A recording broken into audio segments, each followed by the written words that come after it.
Hi ಎಲ್ಲರಿಗೂ ನಮಸ್ಕಾರ. Welcome to master trading. So ಇವತ್ತೊಂದು ಸೆಷನಲ್ಲಿ ನಾನು ಝೀರೋ ಟು ಹೀರೋ ಅಂತ ಕಾನ್ಸೆಪ್ಟ್ ಇದೆ ಅಲ್ವಾ, ಅದನ್ನ ಕವರ್ ಮಾಡ್ತಾ ಇದ್ದೀನಿ.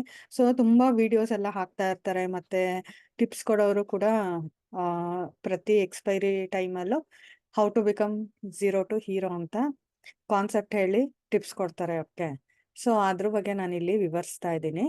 ಸೊ ನಿಮಗೆ ಒಂದು ಸತಿ ನಿಫ್ಟಿ ಏನಾಗುತ್ತೆ ಅಂತಂದ್ರೆ 1,000 ಇರೋ ವ್ಯಾಲ್ಯೂ 10,000 ಆಗ್ಬೋದು, 15,000 ಆಗ್ಬೋದು, ಇಲ್ಲ 20,000 ಆಗ್ಬೋದು. ಅದು ಎಕ್ಸ್ಪೈರಿ ದಿವಸ.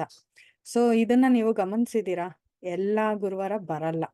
ಸೊ 2 ಮಂತ್ಸಲ್ಲಿ ಒಂದೇ ಸತಿ ಬರೋದು. 2 ಮಂತ್ಸ್ ಅಂದ್ರೆ ಎಷ್ಟು ಗುರುವಾರ ಆಯ್ತು? 8 ಗುರುವಾರ ಆಯ್ತು. 8 ಗುರುವಾರನಲ್ಲಿ ಒಂದೇ ಒಂದು ಗುರುವಾರ ಎಕ್ಸ್ಪೈರಿ ದಿವಸ ಮಾತ್ರ ಅದು ಝೀರೋ ಟು ಹೀರೋ ಆಗ್ಬೋದು. ಗೊತ್ತಾಯ್ತಾ? ಸೊ ಅದಕ್ಕೆ 7 ಗುರುವಾರ, ಮಿಕ್ಕಿದ 7 ಗುರುವಾರನು we need to face losses ಅಲ್ವಾ? ಸೊ ಅದು ಹೇಗಾಗುತ್ತೆ ಅಂತಂದ್ರೆ 1,000 ತಾನೆ 10 ಕ್ವಾಂಟಿಟಿ ತಗೊಳ್ಳೋಣ ಅಂತ ತಗೊಳ್ತೀರಾ. ಸೊ ಒಂದು 4 ಗುರುವಾರ you will face losses. Okay, so ಅದ್ರ ನೆಕ್ಸ್ಟ್ ಗುರುವಾರ ಸ್ವಲ್ಪ ಓಡುತ್ತೆ ಮಾಡುತ್ತೆ. So then also you will face the losses. Okay, ಅದ್ರ ನೆಕ್ಸ್ಟ್ ಗುರುವಾರ ಆಕ್ಚುಲಿ ಅವತ್ತು ಓಡುತ್ತೆ ಅಂತ ಅನ್ಕೊಳ್ಳಿ, ಆದ್ರೆ ನಿಮಗೆ ಗೊತ್ತಾಗಲ್ಲ. ಯಾಕಂದ್ರೆ ನಿಫ್ಟಿ ತುಂಬಾ ಫ್ಲಕ್ಚುಯೇಷನ್ಸ್ ಇರುತ್ತೆ ಅಲ್ವಾ? ಸೊ ನಿಮ್ಗೆ ಒಂಚೂರು ಪ್ರಾಫಿಟ್ ಬರುತ್ತೆ, ಮತ್ತೆ ಅದು ಲಾಸಸ್ ಅಲ್ಲಿ ಹೋಗುತ್ತೆ.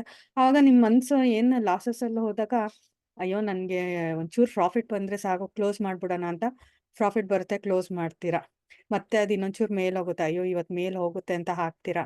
ಮತ್ತೆ ಕೆಳಗೆ ಬರುತ್ತೆ, ಆವಾಗ ಏನಾಗುತ್ತೆ, ಅಯ್ಯೋ ಒಂಚೂರು ಅದರ ಪ್ರಾಫಿಟ್ ಇತ್ತು, ಲಾಸ್ ಆಗ್ತಾ ಇದೆ ಅಂತ ಕ್ಲೋಸ್ ಮಾಡಿಬಿಡ್ತೀರಾ. ಸೊ ನೆಗೆಟಿವ್ ಅಲ್ಲೇ ಇರುತ್ತೆ.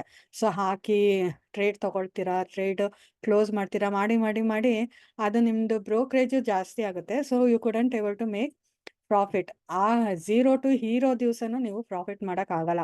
ಮತ್ತೆ ನಿಮ್ಮ ಮನ್ಸು ಕೇಳಲ್ಲ. ಮತ್ತೆ ಇನ್ನೂ 4 ಗುರುವಾರ 3 ಅಥವಾ 4 ಗುರುವಾರ ಮಿಕ್ಕಿರುತ್ತಲ್ವ, ಸೊ ಆವಾಗೂ ಟ್ರೇಡ್ ತೊಗೊಳ್ತೀರಾ, ಆವಾಗೂ ಲಾಸಸ್ ಆಗುತ್ತೆ. ಸೊ 70,000-80,000 ಹಾಗೆ ಹೋಗುತ್ತೆ. ಅಂದರೆ ನೀವು ಒಂದು 10 ಕ್ವಾಂಟಿಟಿ ತೊಗೊಂಡ್ರು 70,000-80,000 ಹೋಗೇ ಹೋಗುತ್ತೆ ಅಲ್ವಾ? ಸೊ ಅದ್ರ ಬದಲು ಅನಾಲಿಸಿಸ್ ಮಾಡಿಬಿಟ್ಟು ಈ ವೀಕ್ ಎಕ್ಸ್ಪೈರಿ ಹಾಕ್ಬಿಡಿ. ಯಾಕೆ ಗೊತ್ತಾ? ಒಂದು ಟೆಂಪ್ಟ್ ಆಗುತ್ತೆ. ಈ ವೀಕ್ ಎಕ್ಸ್ಪೈರಿ ಅಂದರೆ ಕಮ್ಮಿ ಬೆಲೆನಲ್ಲಿ ಆಪ್ಷನ್ ಸಿಗುತ್ತೆ, ಮತ್ತು ಒಂಚೂರು ಮೂವ್ಮೆಂಟ್ಗೂ ಜಾಸ್ತಿ ಪ್ರಾಫಿಟ್ ಕೊಡ್ತಾರೆ. ಆದರೆ ಪ್ರಾಫಿಟ್ ಗ್ಯಾರಂಟಿ ಇರಲ್ಲ ಅಲ್ವಾ? ಸೊ 2 ಮಂತ್ಸಲ್ಲಿ ಒಂದೇ ಸತಿ ಬರುತ್ತೆ. ಅದ್ರ ಬದಲು ನೆಕ್ಸ್ಟ್ ವೀಕ್ ಎಕ್ಸ್ಪೈರಿ ಹಾಕಿ, ಇಲ್ಲ ಮಂತ್ಲಿ ಎಕ್ಸ್ಪೈರಿ ಹಾಕಿ. ಆವಾಗ ನಿಮಗೆ ಸ್ವಲ್ಪ ಟೈಮ್ ಆದರೆ ಸಿಗುತ್ತೆ. ನಿಮ್ಮ ಅನಾಲಿಸಿಸ್ ಸರಿ ಇಲ್ಲ ಅಂತಂದ್ರು ಸ್ವಲ್ಪ ಆದರೆ ನಿಮಗೆ ಕ್ಯಾಪಿಟಲ್ ಉಳಿಸ್ಕೋಬೋದಲ್ವಾ? ಅಥವಾ ಸ್ವಲ್ಪ ಲಾಸಸ್ಸಲ್ಲಾದ್ರೆ ನೀವು ಕ್ಲೋಸ್ ಮಾಡ್ಬೋದು ಟ್ರೇಡ್. ಓಕೆ, ಅದಕ್ಕೆ ಯಾವಾಗಲೂ ಅನಾಲಿಸಿಸ್ ಮಾಡಿ. ಯಾಕಂದರೆ ಆ ವೀಕೆ ನೀವು ನಿಮ್ಮ ಅನಾಲಿಸಿಸ್ ಎಷ್ಟು ಕರೆಕ್ಟ್ ಇದ್ರೋ ಆ ವೀಕೆ ನೀವು ಹಾಕಿರ್ತೀರ, ಟ್ರೇಡ್ ತೊಗೊಂಡಿರ್ತೀರ. ಸೊ ಆವಾಗ ಏನಾಗುತ್ತೆ, ಡಿ ಕೆ ಆಗುತ್ತೆ. ಡಿ ಕೆ ಆದರೆ ಏನಾಗುತ್ತೆ, ನಿಮ್ಮ ಎಫರ್ಟು ಹೋಗುತ್ತೆ, ಹಣನೂ ಝೀರೋ ಆಗುತ್ತೆ. ಅದ್ರ ಬದಲು ನೆಕ್ಸ್ಟ್ ವೀಕ್ ಎಕ್ಸ್ಪೈರಿ ತಗೊಳ್ಳಿ, ಇಲ್ಲ ಮಂತ್ಲಿ ಎಕ್ಸ್ಪೈರಿ ತಗೊಳ್ಳಿ. ಅನಾಲಿಸಿಸ್ ಮಾಡಿ, ಪರವಾಗಿಲ್ಲ ಸ್ವಲ್ಪ ಪ್ರಾಫಿಟ್ ಬಂದರೂ ಕನ್ಸಿಸ್ಟೆಂಟ್ಲಿ ಮಾಡ್ಕೊಂಡು ಹೋಗಿ. ಆವಾಗ ನಿಜವಾಗ್ಲೂ ನೀವು ಝೀರೋ ಟು ಹೀರೋ ಆಗೋಕ್ಕೆ ಸಾಧ್ಯ ಆಗುತ್ತೆ. ವೀಕ್ಲಿ ಎಕ್ಸ್ಪೈರಿ ಹಿಂದೆ ಬೀಳಬೇಡಿ. ಗೊತ್ತಾಯ್ತಾ? ವೀಕ್ಲಿ ಎಕ್ಸ್ಪೈರಿ ಅಂತಂದರೆ ಕೆಲವ್ರು ಏನು ಮಾಡ್ತಾರೆ ಅಂದರೆ ಆ ವಿಡಿಯೋಸ್ ಎಲ್ಲ ಹಾಕ್ತಾರೆ ಅಲ್ವಾ, ಝೀರೋ ಟು ಹೀರೋ ಅಂತ. ನೀವು ಅವರು ಫುಲ್ ಕಾನ್ಸೆಪ್ಟ್ ಹೇಳಲ್ಲ.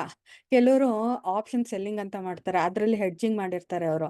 ಸೊ ಲಾಸ್ ಆದರೂ ಅವ್ರಿಗೆ ಒಂದು 10 or 20% ಲಾಸ್ ಆಗಿರುತ್ತೆ. ಇಲ್ಲಾಂದರೆ ಇನ್ನೂ ಕೆಲವು ಟ್ರೇಡರ್ಸ್ ನೋಡಿದ್ದೀರಾ, ಫ್ಯೂಚರ್ಸಲ್ಲಿ ಹಾಕ್ತಾರೆ, ಫ್ಯೂಚರ್ಸಲ್ಲಿ ನಿಫ್ಟಿ ತೊಗೊಳ್ತಾರೆ, ಆರ್ ನೆಕ್ಸ್ಟ್ ಮಂತ್ ಎಕ್ಸ್ಪೈರಿ ತೊಗೊಂಡಿರ್ತಾರೆ. ಗೊತ್ತಾಯ್ತಾ? ಅದೆಲ್ಲ ನೀವು ಅವ್ರು ಯಾರು ಹೇಳಲ್ಲ, ಆದರೆ ನೀವು ಇದೆಲ್ಲ ಗಮನಿಸ್ಬೇಕು. ಇಲ್ಲಾಂದರೆ ಸುಮ್ಮನೆ ಹಣ ಕಳ್ಕೊಳ್ತಾ ಇರ್ತೀರ. ಓಕೆ, ಸೊ ನೀವು ನಿಜವಾಗ್ಲೂ ನಿಫ್ಟಿ ಅಥವಾ ಬ್ಯಾಂಕ್ ನಿಫ್ಟಿನಲ್ಲೇ ಮಾಡಬೇಕು ಅಂದರೆ ಬೇರೆ ಸ್ಟಾಕ್ಸ್ ಎಲ್ಲ ಮಾಡ್ತೀರಲ್ವಾ, ಅದೇ ಥರ ಮಾಡಿ. ಮಂತ್ಲಿ ಎಕ್ಸ್ಪೈರಿ ತೊಗೊಳ್ಳಿ. ಮಂತ್ಲಿ ಎಕ್ಸ್ಪೈರಿ ತೊಗೊಂಡು ಟ್ರೇಡ್ ಮಾಡಿ, ಕನ್ಸಿಸ್ಟೆಂಟ್ ಪ್ರಾಫಿಟ್ ಮಾಡಿ, ವಿನ್ ಆಗಿ, ಸಕ್ಸಸ್ ಆಗಿ. ಸೊ ನಿಮಗೆ ನನ್ನ ವೀಡಿಯೋಸ್ ಎಲ್ಲ ಇಷ್ಟ ಆಯಿತು ಅಂದರೆ ಲೈಕ್ ಮಾಡಿ, ಸಬ್ಸ್ಕ್ರೈಬ್ ಮಾಡ್ಕೊಳ್ಳಿ. Thank you.